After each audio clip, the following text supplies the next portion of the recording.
Noodles എന്ന് പറഞ്ഞാലോ എന്തോ വലിയ ആനക്കാര്യമെന്നൊക്കെയാണ് ഞാൻ പണ്ട് വിചാരിച്ചിരുന്നത്. പിന്നെ നമ്മളിങ്ങനെ കുക്കിംഗ് ഒക്കെ പഠിച്ചുണ്ടാക്കി തുടങ്ങിയപ്പോഴല്ലേ മനസ്സിലായത് ഉണ്ടാക്കാനൊക്കെ നല്ല എളുപ്പം തന്നെയാണെന്ന്.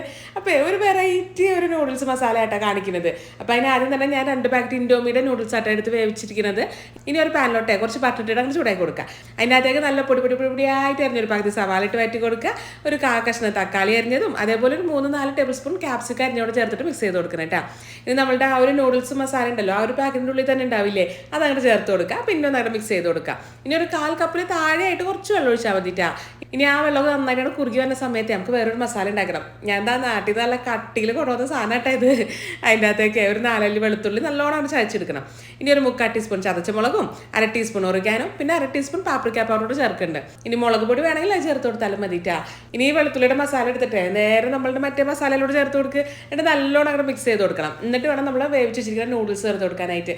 ഇനിയാണ് ഇതിൻ്റെ ശരിക്കുള്ള ആ ഒരു കലാപരിപാടി അങ്ങോട്ട് തുടങ്ങാൻ പോകണത് അല്ലേ. ഇത് നല്ലോണം അങ്ങോട്ട് മിക്സ് ചെയ്തെടുക്കണം കേട്ടോ. നമ്മളുടെ ആ ഒരു നൂഡിൽസും മസാലയും എല്ലാം കൂടെ അങ്ങോട്ട് മിക്സ് ചെയ്ത് ആ ഒരു മസാല നൂഡിൽസിൻ്റെ എല്ലാ ഭാഗത്തേക്കും ഒരേപോലെ എത്തണം. എന്നാലാണ് അതിൻ്റെ ആ ഒരു കറക്റ്റ് ടേസ്റ്റ് ഇങ്ങോട്ട് കിട്ടുള്ളൂ കേട്ടോ.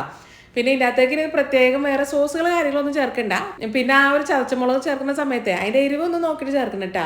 ഞാൻ ഇത്തവണ മേടിച്ച ആ ഒരു മുളകിന് ഭയങ്കര എരിവായിരുന്നു. അതുകൊണ്ട് തന്നെ എൻ്റെ നൂഡിൽസിന് നല്ല എരിവായിരുന്നു.